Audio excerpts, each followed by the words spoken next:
नमस्कार, city news में आप सभी दर्शकों का स्वागत है। मैं हूं आपके साथ रिया राज। खबरों की ओर आगे बढ़ने से पहले आइए एक नजर डालते हैं आज की सुर्खियों पे। हेडलाइन के प्रायोजक हैं आवासीय उज्जवल विद्यापीठ। बच्चों के भविष्य के लिए एक कदम हमारे साथ बढ़ें।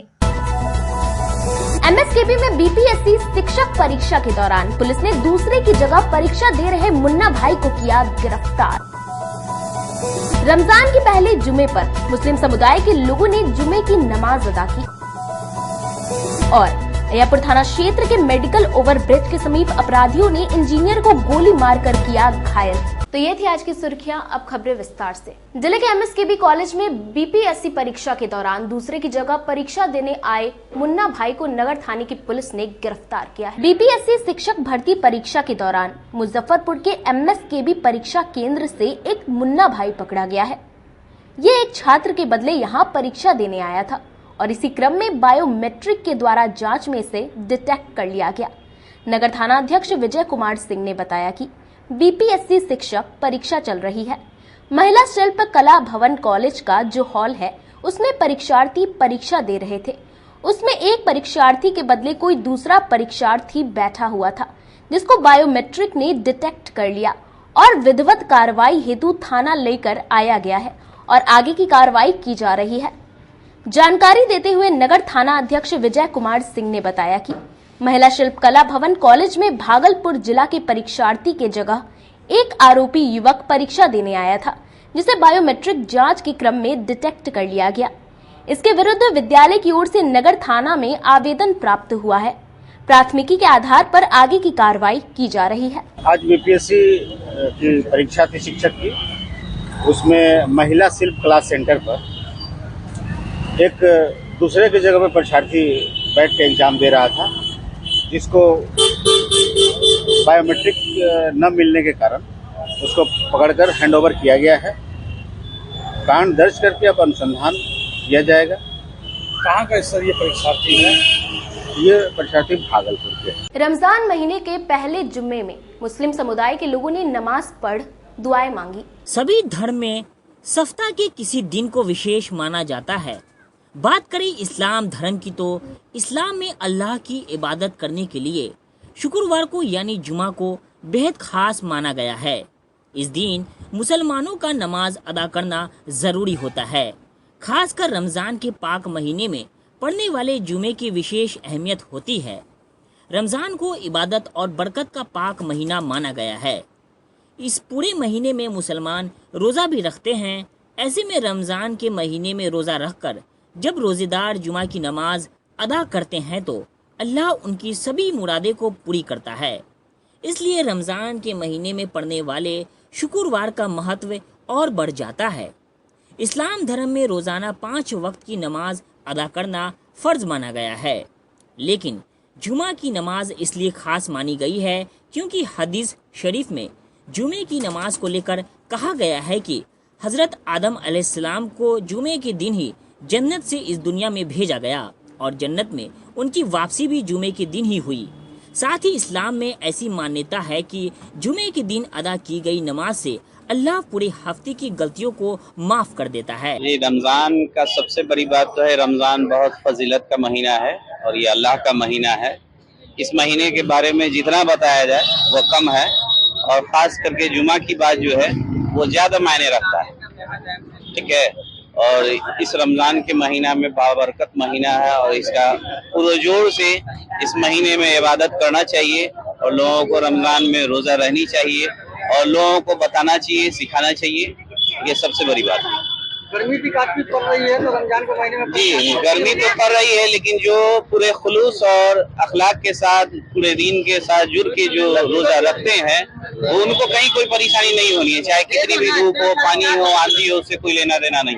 लोकसभा चुनाव से पहले केंद्र सरकार ने लोगों को बड़ी राहत देते हुए पेट्रोल और डीजल की कीमत में 2 रुपए की कटौती की है। सब चुनावी एजेंडा है ये सब, मतलब कोई घटने उठने का मतलब नहीं। फिर मतलब चुनाव खत्म मतलब होगा, आज 2 रुपया घटा है और बस मतलब कल जो है 10 रुपया फिर से मतलब बढ़ जाएगा। चुनावी एजेंडा लग रहा है। बस बस बस बस ये तो हर साल मतलब चुनाव के समय में पेट्रोल डीजल का दाम जो है उतना पे ही स्टॉप मतलब हो जाता है, होल्ड मतलब हो जाता है और चुनाव खत्म होगा फिर से मतलब भाग जाएगा। आगामी लोकसभा चुनाव से पहले मोदी सरकार ने बड़ी खुशखबरी दी है।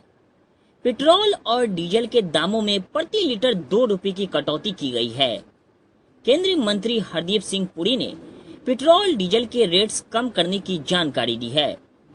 इससे पहले गुरुवार को ही राजस्थान सरकार ने भी पेट्रोल और डीजल पर लगने वाले वैट में 2% की कमी करने का ऐलान किया था, जिससे जनता को बड़ी राहत मिली है।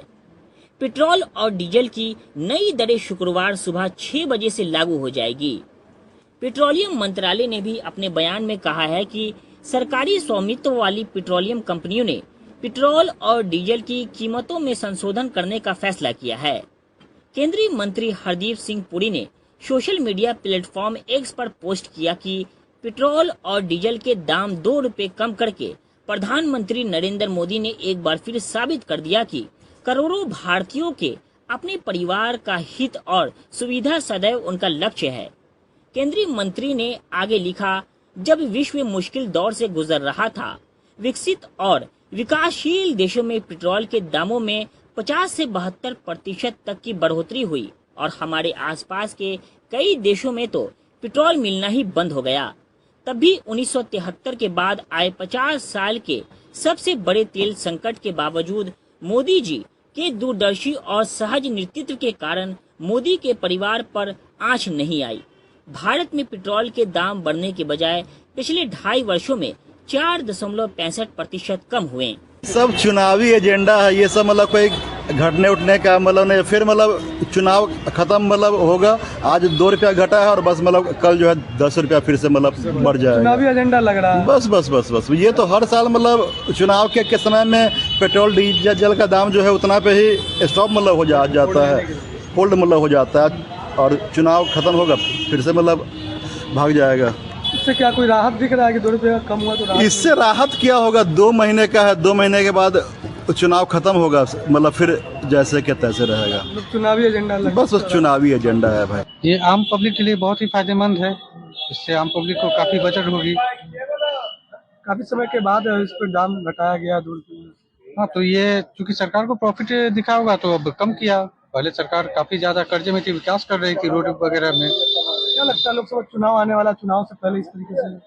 नहीं, चुनाव से 2 रुपए क्यों कम करेंगे? अगर सरकार को कम करना है तो वो अपने प्रॉफिट के हिसाब से कम कर रहा है।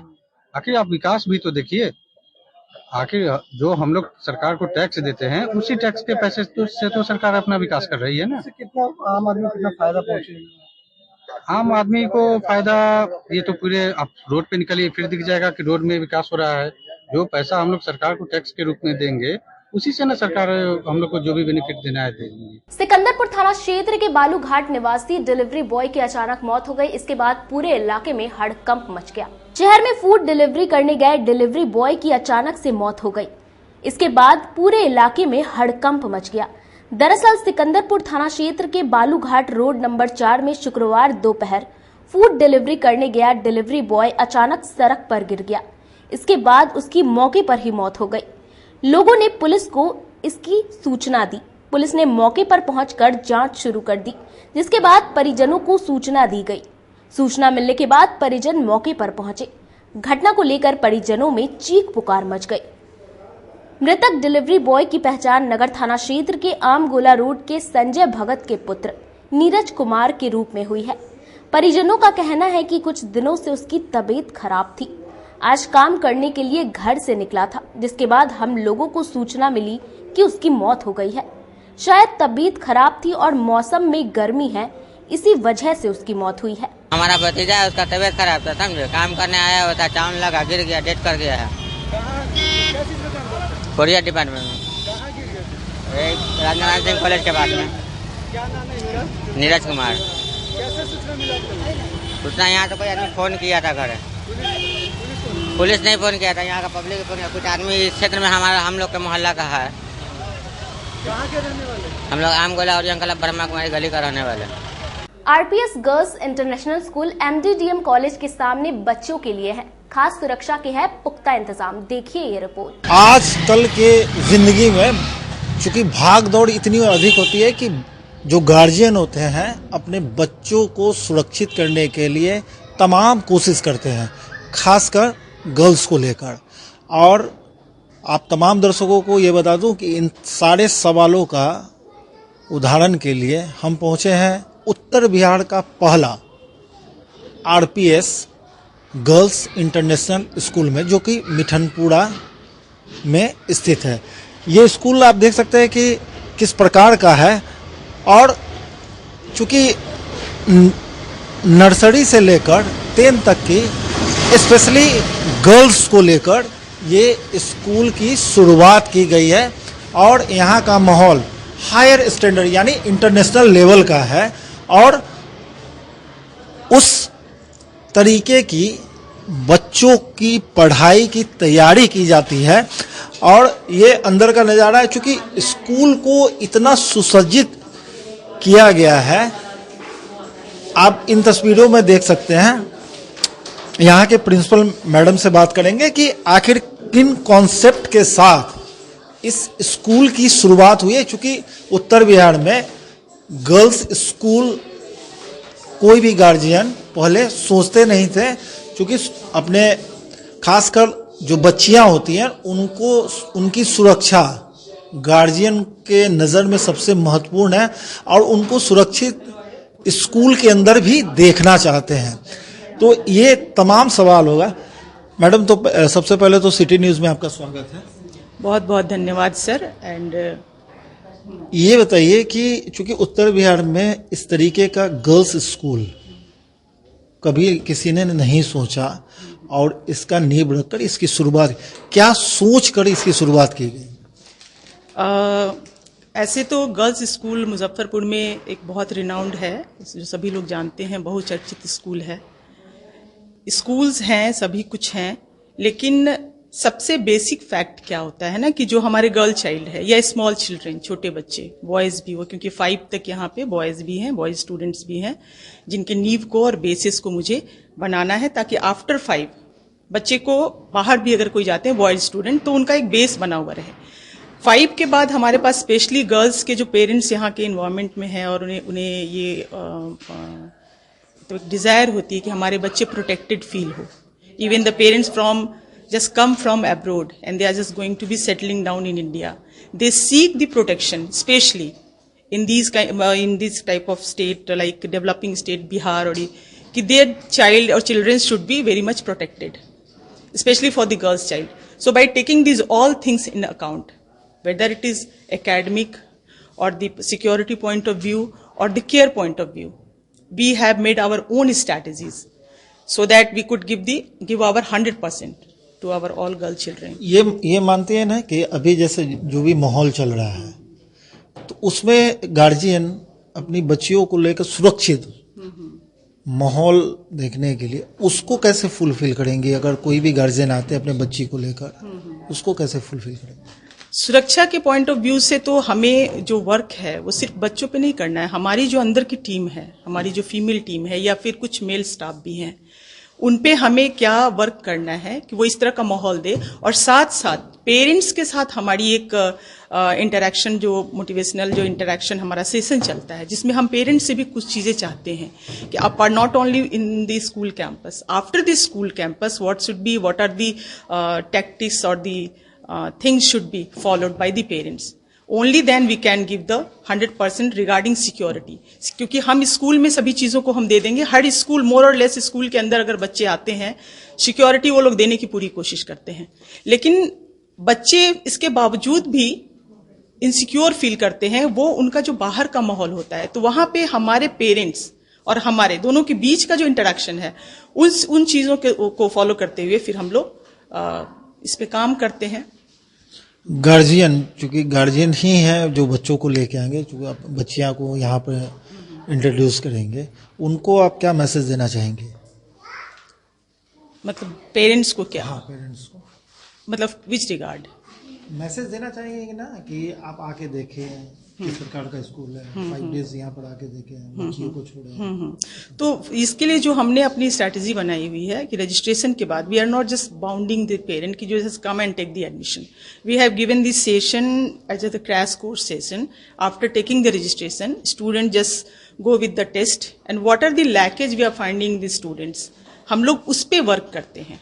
जैसे अगर बच्चे का 100% का एग्जाम हो रहा है, बच्चे 70% लाए, तो where they are lacking with the 30%, we just do work on this thing, on that topic within 5 days और 10 days। और जब वो फुलफिल हो जाते हैं, पेरेंट्स से फिर हम लोग मिलते हैं और हम उनसे डायरेक्टली पूछते हैं कि मैम प्लीज और सर प्लीज हमें बताएं कि what are the changes are you finding, did you find in a course in a meanwhile, and if they are just becoming satisfied, then these are the outcome.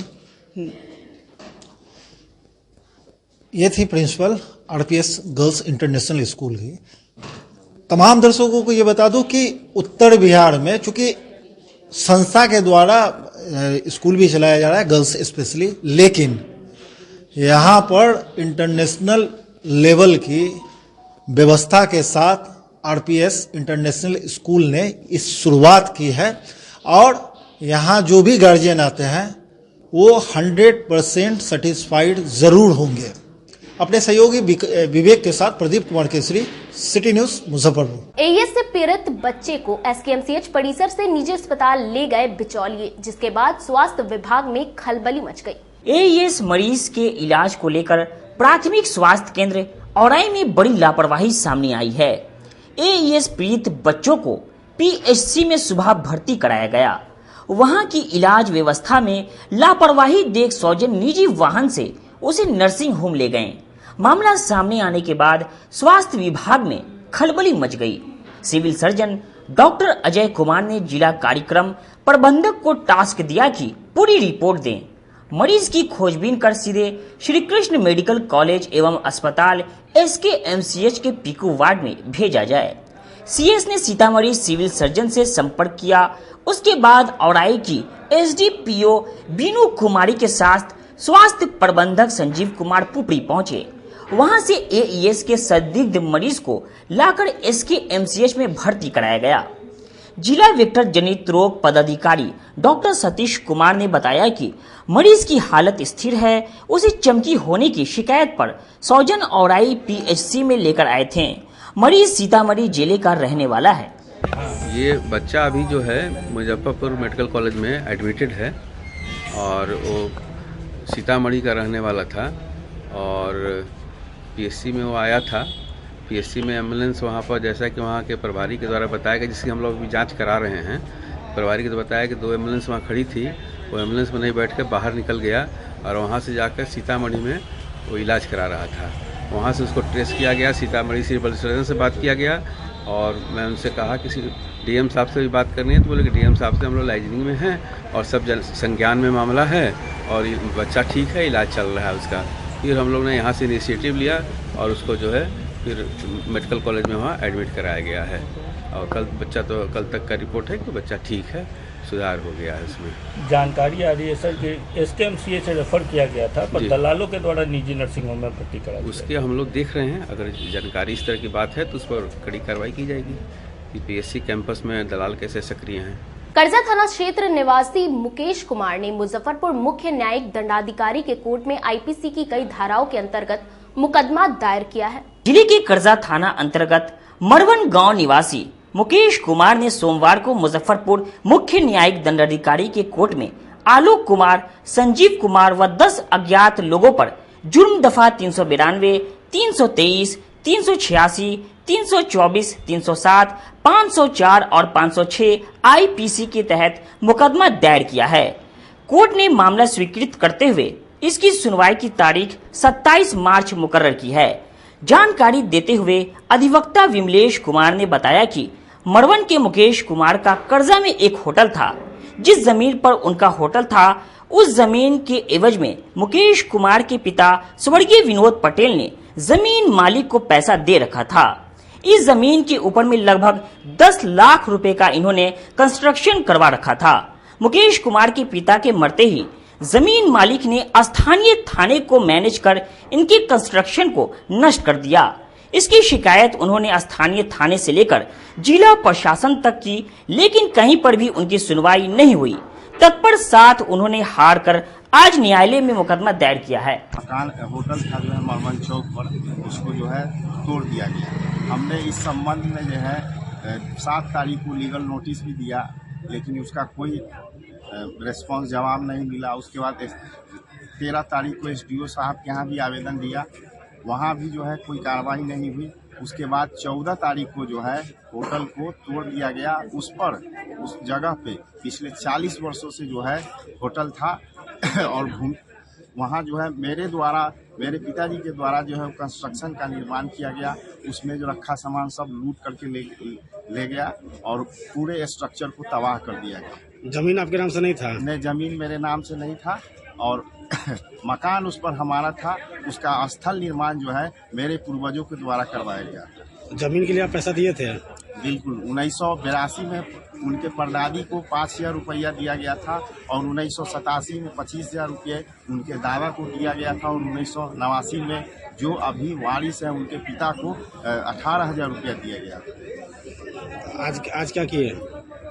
आज जो है वो पूरे जो भी मलबा है, मलबा को साफ कर रहे हैं, हटा रहे हैं। आप क्या किए आज? हम जो है कोर्ट में जब हम थाना को जो सुबह में घटना हुई कल 14 कुमार इनका नाम हुआ। इनके पिता जो है स्वर्गीय विनोद पटेल जो है मरबन चौक करजा थाना में एक जगह है, वहाँ पे लगभग 40-50 वर्षों से इनका जो है अपना दुकान था, होटल था। और इनके पिता के मृत्यु के उपरांत जिस होटल के एवज में इनके पिता जो है पूर्व में जो जमीन मालिक है उनको पैसा वगैरह भी दे रखे थे और उस पर करीब 10 लाख से ऊपर का कंस्ट्रक्शन था, इनका मकान था। तो जो भूमि मालिक हैं वह जो है स्थानीय थाना को मैनेज करके, प्रशासन को मैनेज करके, वहाँ के जो लोकल लोग हैं उनको मैनेज करके पूरी तरह जो है कल दिन भर जो है वहाँ समझिए कि नंगा नृत्य किया गया है। पूरा उनके कंस्ट्रक्शन को मतलब ध्वस्त कर दिया गया है। और इन्होंने SP साहब से मिलने की कोशिश की, वहाँ पर भी नहीं मिलने दिया गया। DSP साहब के यहाँ भी गए, जैसे इनके कथनानुसार इनका है। थाना पर गए, थाना भी कोई रिस्पांस नहीं, 112 का फ़ोन करते रह गए। वहाँ पर समझिए कि बहुत ही स्थिति कल जो है दयनीय थी। इसी के लेके इन्होंने जो है यह मामला जो है आज माननीय न्यायालय में दाखिल किया है और इसको लेके जो है इन्होंने कल SP साहब को और DSP साहब को आवेदन भी दिया है। क्या दफा लगा? जुर्म दफा है 392, 323, 386, 324, 307। उनके भाई भी वहाँ पर घटनास्थल पर गए थे तो उनको भी जो है हत्या का भय दिखाया गया। इस तरह से जो है यहाँ समय हो चला एक छोटे से ब्रेक का। बने रहिए हमारे साथ, देखते रहिए सिटी न्यूज मुजफ्फरपुर। मुजफ्फरपुर जिले की शान बन चुकी बाबा लहठी अब लोगों की जरूरत बन चुकी है। अत्याधुनिक रेंज और भरोसे को समेटे हुए लोगों के लिए नई नई डिजाइनर लहठी बाजार में उतारते रहते हैं। ऐश्वर्या राय बच्चन, सचिन तेंदुलकर की पत्नी से लेकर न जाने कितने सारी नामी हस्तियां इस लहठी के दीवाने हो चुके हैं।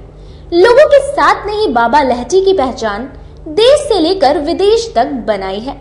ऐसा साथ बनाए रखने के लिए आप लोगों का तहे दिल से धन्यवाद। अपने सपनों की आशिया को दे एक नई पहचान माँ भवानी डेकोर प्राइवेट लिमिटेड के साथ, जो है ऑथराइज्ड डिस्ट्रीब्यूटर ऑफ कजारिया। देश की मिट्टी से बनी टाइल से देश को बनाते हैं और जहाँ मिलती है सभी प्रकार के Indian and imported granite, marble, sanitary एवं कोटा स्टोन का अनोखा एवं आकर्षक संग्रह। माँ भवानी डेकोर प्राइवेट लिमिटेड मतलब a complete floor solutions. New 0 mile Dadar road Muzaffarpur. Call 9934753111। लगातार 10 वर्षों से विभिन्न परीक्षाओं में सर्वश्रेष्ठ परिणाम। हम हैं आवासीय उज्ज्वल विद्यापीठ मुजफ्फरपुर। इस स्कूल में सर्वश्रेष्ठ कोचिंग पैटर्न से बच्चों को पढ़ाया जाता है। प्ले से 10वीं तक की पढ़ाई स्वच्छ वातावरण में कराई जाती है। यहाँ आधुनिक छात्रावास की व्यवस्था है। उज्ज्वल विद्यापीठ का मुख्य उद्देश्य रामकृष्ण मिशन, नवोदय नेतरहाट, सैनिक स्कूल, सिमुलतल्ला गुरुकुल, सिंधिया कन्या विद्यालय जैसे अनेक भारतवर्ष के प्रतिष्ठित विद्यालयों में कुशल प्रशिक्षित अनुभवी एवं शहर के सर्वश्रेष्ठ शिक्षकों द्वारा तैयारी कराई जाती है। 1.5 एकड़ में फैला इस स्कूल का वातावरण काफी शांत है। Free computer classes, science lab और स्मार्ट क्लासेस है। साथ ही इंडोर और आउटडोर गेम की भी व्यवस्था है। तो अपने बच्चों के लक्ष्य के सपनों को पूरा कराना चाहते हैं तो आज ही आवासीय उज्ज्वल विद्यापीठ में अपने बच्चों का नामांकन कराएं। हमारा पता है पोखरिया पीठ अतरदा मुजफ्फरपुर और हमारा कॉन्टेक्ट नंबर है 9708351851 और हमारा दूसरा नंबर है 8797122397 या फिर आप हमें कांटेक्ट कर सकते हैं 8409996658 पर। उत्तर बिहार का पहला नीलकमल एक्सक्लूसिव शोरूम खुल गया है। आपके अपने शहर में नीलकमल इंडिया की फेवरेट फर्नीचर ब्रांड है। इस कंपनी के सभी रेंज एक ही छत के नीचे आपको मिलेंगी। होम फर्नीचर, ऑफिस फर्नीचर की सभी रेंज यहाँ उपलब्ध है। कंपनी का एक्सक्लूसिव शोरूम होने के कारण 40% तक की विशेष छूट मिल रही है। इसके अलावे 0% इंटरेस्ट के साथ बैंक से फाइनेंसिंग की भी सुविधा उपलब्ध है। तो देर मत कीजिए, एक बार हमारे यहाँ अवश्य पधारे। हमारा पता है Mithanpura, Narayanpur road, opposite Vaishali management college और हमारा मोबाइल नंबर है 9334900888 और हमारा दूसरा नंबर है 7004320580। यूए एसोसिएट नीलकमल का फर्नीचर शोरूम नारायणपुर से हट करके मिठनपुरा चौक के समीप क्लब रोड में हम लोगों ने अभी स्थापित किया है, जहां आपको होम फर्नीचर के, ऑफिस फर्नीचर के विस्तृत रेंज देखने को भव्य रूप से मिलेंगे। और हमारे पास मैट्रेस की भी एक बहुत अच्छी रेंज उपलब्ध है और साथ ही साथ हमारा लगन का भी काफी भारी डिस्काउंट ऑफर चल रहा है, जिसमें 40% तक की छूट दी जा रही है। और साथ में हमारे यहाँ फाइनेंस की भी सुविधा है, जिसमें आप बजाज से, HDFC से 0 डाउन पेमेंट पर भी सारी चीजें ले जा सकते हैं। तो आप लोगों से निवेदन है कि एक बार आकर के हमें सेवा का मौका। ब्रेक के बाद आप तमाम दर्शकों का एक बार फिर से स्वागत है। चलिए रुक करते हैं आगे की खबरों की ओर। अय्यरपुर थाना क्षेत्र के मेडिकल ओवरब्रिज के समीप देर रात बाइक सवार अपराधियों ने लूट के दौरान एक इंजीनियर को गोली मार दी, जिसका इलाज बैरिया स्थित एक निजी अस्पताल में चल रहा है। मुजफ्फरपुर में 3 अपराधियों ने लूट के दौरान एक इंजीनियर को गोली मार दी। पुलिस जाँच में जुट गई है। मुजफ्फरपुर जिले में छिनतई के दौरान 3 बाइक सवार अपराधियों ने एक प्राइवेट कंपनी के इंजीनियर को गोली मार दी। इंजीनियर घायल अवस्था में मेडिकल कॉलेज में इलाज के लिए पहुंचा। इसके बाद डॉक्टरों ने आनन फानन में इलाज शुरू कर दिया। घटना की जानकारी मिलते ही पुलिस मौके पर पहुंचकर जांच में जुट गई है। बता दें कि अय्यापुर थाना क्षेत्र के मेडिकल ओवरब्रिज के समीप देर शाम को बाइक सवार 3 अपराधियों ने बाइक सवार उज्जवल चौबे को गोली मार दी, जिसके बाद अपराधियों ने उसका बाइक लेकर फरार हो गए। उसे घायल अवस्था में वहीं छोड़ दिया, जिसके बाद घायल युवक किसी तरह SKMCH में इलाज के लिए पहुंचा। घायल युवक की स्थिति देखकर अस्पताल में अफरा तफरी मच गई, जिसके बाद डॉक्टरों ने इसका प्राथमिक उपचार शुरू कर दिया। वहीं घटना को लेकर परिजन को भी सूचना दी गई। सूचना के बाद परिजन आनन फानन में SKMCH पहुंचे।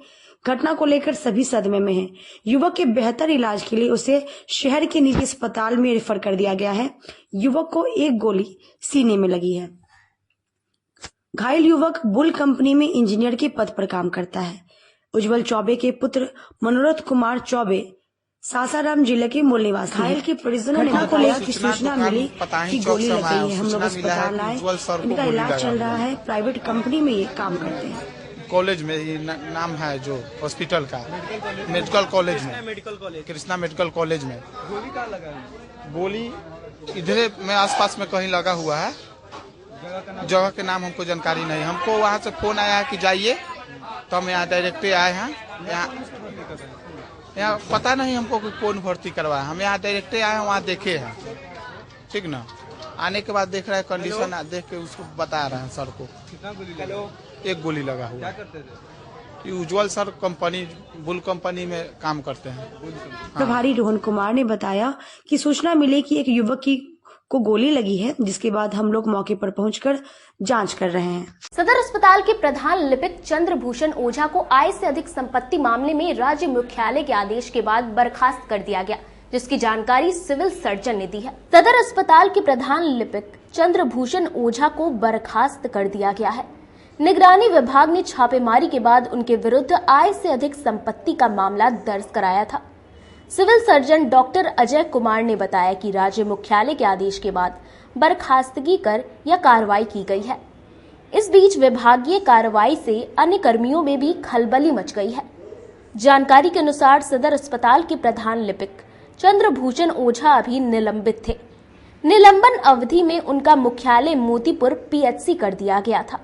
इसी बीच अपनी प्रतिनियुक्ति कराकर वह मोतीपुर से सदर अस्पताल में काम कर रहे थे। उनके विरुद्ध वर्ष 2016 में आय से अधिक संपत्ति का मामला सामने आया था।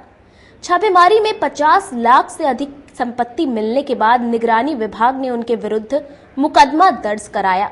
इससे पहले कुढ़नी पीएचसी में लिपिक के रूप में काम कर रहे थे। इसके बाद के दिनों में सदर अस्पताल में तबादला कर दिया गया था। इस बीच निगरानी ब्यूरो ने साक्ष्य संकलन कर चार्जशीट दायर की। इसके बाद फिर उन्हें निलंबित कर दिया गया। इस बार उनका मुख्यालय मोतीपुर के बाद सदर अस्पताल किया गया। इस बीच प्रधान लिपिक चंद्रभूषण ओझा ने कहा कि कोर्ट के आदेश पर उन्हें निलंबन मुक्त कर दिया गया था। अभी अवकाश चल रहा था, उन्हें कोई पत्र नहीं मिला है। आदेश के विरुद्ध क्षेत्रीय उप निर्देशक के यहाँ अपील दायर करेंगे। ये मामला काफ़ी पुराना है और मुझे स्टेट हेल्थ से वहाँ से फ़ोन आया है कि 14 तारीख को कोर्ट में है, आप यहाँ पर आइए, यहाँ पर इस मैटर को डिस्कस करने के लिए, और वहाँ के गवर्नमेंट जो वकील हैं हाई कोर्ट के, उनसे मिलते हुए आप आइए। गवर्नमेंट हाई कोर्ट वहाँ पर वकील साहब ने कहा कि आप डायरेक्टर इन चीफ से मिलकर इस संबंध में जो एक्शन होगा लेकर लेटर यहाँ पर जमा कीजिए। तो उसमें जो आदेश था उसी आदेश को, जिला के स्टेट के आदेश को हम लोगों ने अनुपालन किया और उसके बाद फिर हाई कोर्ट में हम लोग एफिडेविट के मामले में उस आदेश की प्रति लगाते हुए हम लोग ने वहाँ समर्पित किया है। आय से अधिक संपत्ति के मामले में विजिलेंस की रिपोर्ट और सारी रिपोर्ट जो है, और स्टेट हेल्थ पदाधिकारियों के द्वारा जो भी रिपोर्ट था सारे को संलग्न करते हुए माननीय न्यायालय को हम लोग सबूत कर दिए हैं, बर्खास्त कर दिया गया। उसको बर्खास्त, उस आदेश में बर्खास्त करने का आदेश था, उसी का अनुपालन किया गया है। मीनापुर प्रखंड अंतर्गत ग्राम पंचायत के वार्ड सदस्यों ने मुखिया पर गंभीर आरोप लगाते हुए अधिकारी को ज्ञापन सौंपा है। जिले के मीनापुर प्रखंड अंतर्गत ग्राम पंचायत राजघोषित के वार्ड सदस्यों ने मुखिया पर गंभीर आरोप लगाया है। वार्ड सदस्यों का आरोप है कि मुखिया अखिलेश राम द्वारा सरकार के विभिन्न मदों की राशि अपने पिता महादेव राम के नाम से निकालकर पंचायत में भारी अनियमितता व सरकारी राशि का गबन कर रहे हैं।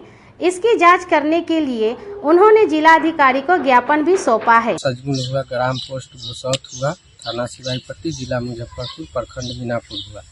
मेरा ये कहना है कि मुखिया जी अपने पिताजी का नाम पर जो पैसा निकासी कर रहे हैं उसका जांच होना चाहिए।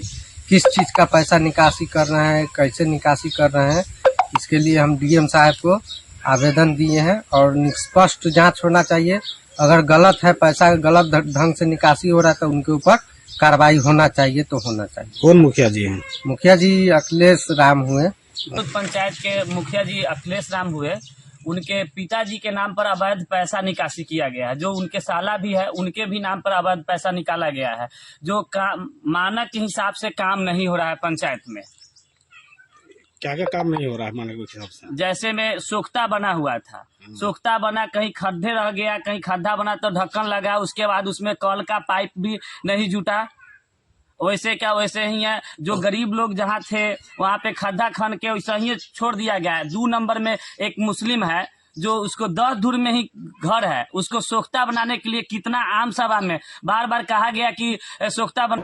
वहीं पूरे मामले पर मुखिया अखिलेश राम ने कहा कि कमीशन के लालच में इस तरह का आरोप वार्ड सदस्यों के द्वारा उन पर लगाया जा रहा है।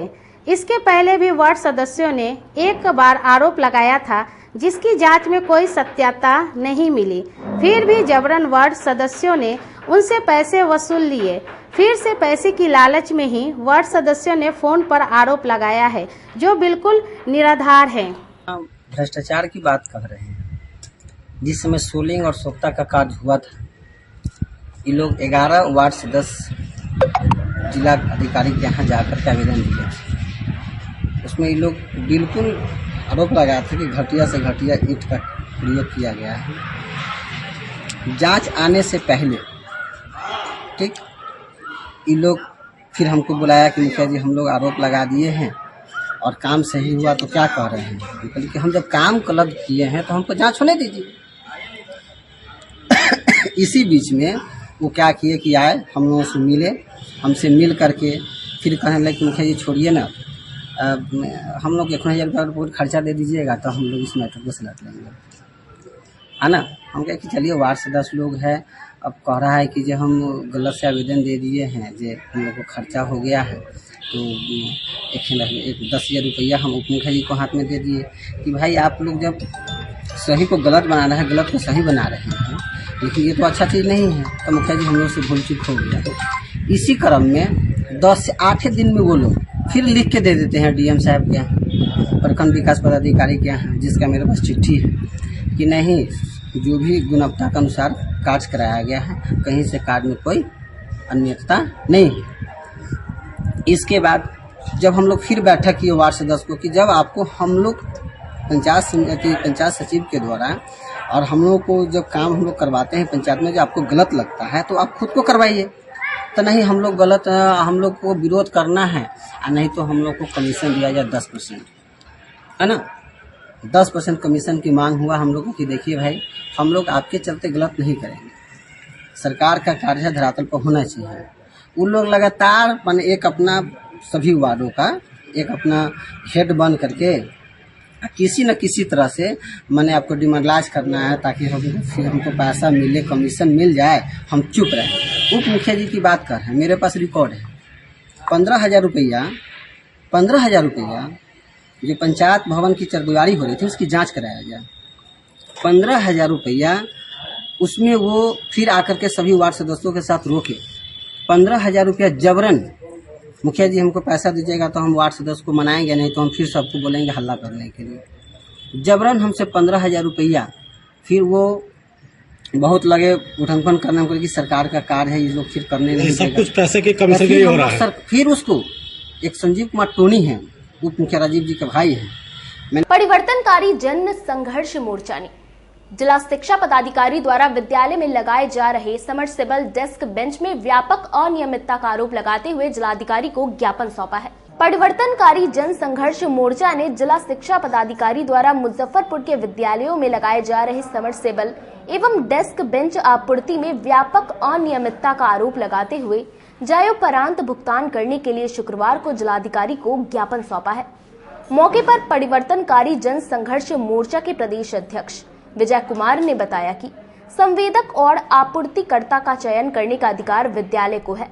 मुख्यमंत्री ने विद्यालय शिक्षा समिति में वार्ड सदस्यों को उसमें अध्यक्ष बनाने का काम किया है, लेकिन जिला शिक्षा पदाधिकारी ने तमाम नियमों की अनदेखी कर अनुभवहीन संवेदकों को इसका काम दे दिया है, जो घटिया क्वालिटी के सामान का इस्तेमाल कर रहे हैं।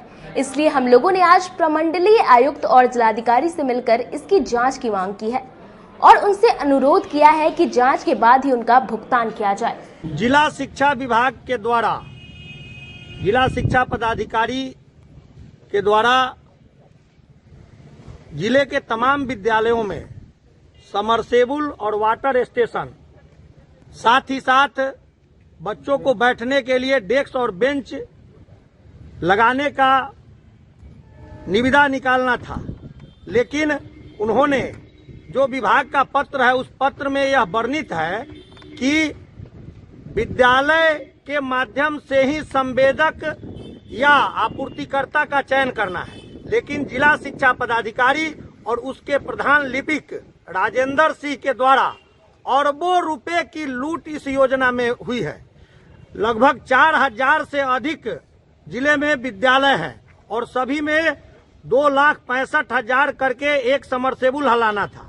इस तरह से अरबों रुपए का जो है कई अरब का योजना लगना था, जिसमें वाटर जो टंकी लगाया गया है या पाइप लगाया गया है, तमाम जो चीजें लगाई जा रही है और जो बोर्ड करना है वो 100-150 फीट पर औने पौने ढंग से लगाया जा रहा है। पूरे जिले में होड़ मची हुई है छेकने का। कोई विद्यालय में जो है टंकी डाल दिया, कोई गड्ढा खोद दिया, कोई पाइप गिरा दिया।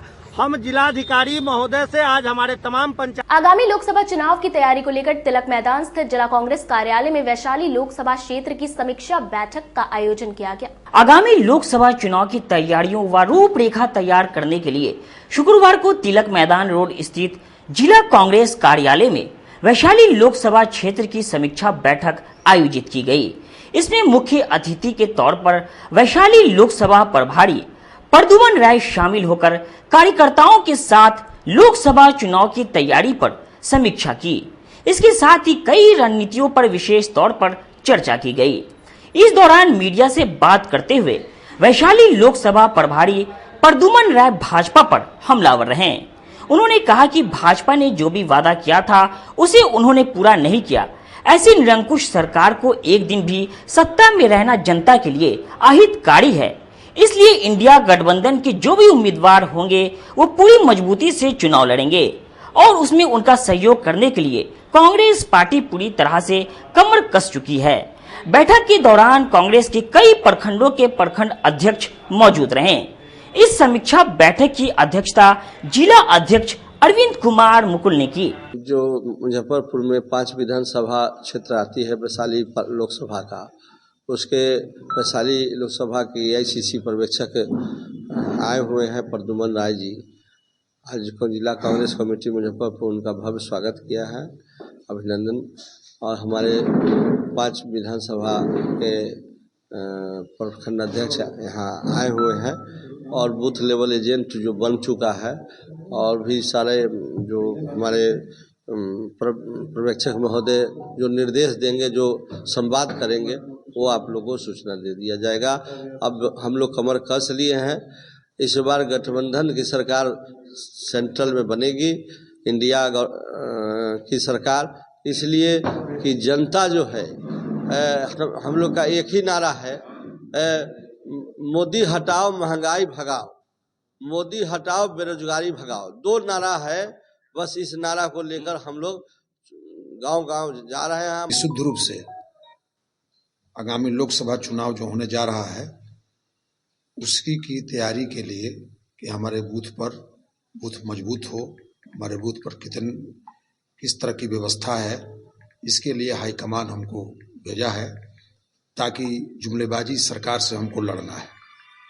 हमको ऐसी सरकार से चुनाव लड़ना है जो 10 साल से राज कर रहा है, जो झूठ के अलावा कुछ बोला ही नहीं। आम जनता के बीच इस बात को पहुंचा देना है, इससे सब लोग प्रभावित हैं कि जो 2014 और 2019 लोकसभा में इस देश के खबरों का सिलसिला यही होता है समाप्त। अब मुझे और मेरी पूरी न्यूज टीम को दीजिए इजाजत। कल फिर मिलेंगे आपसे शहर की तमाम खबरों के साथ। नमस्कार।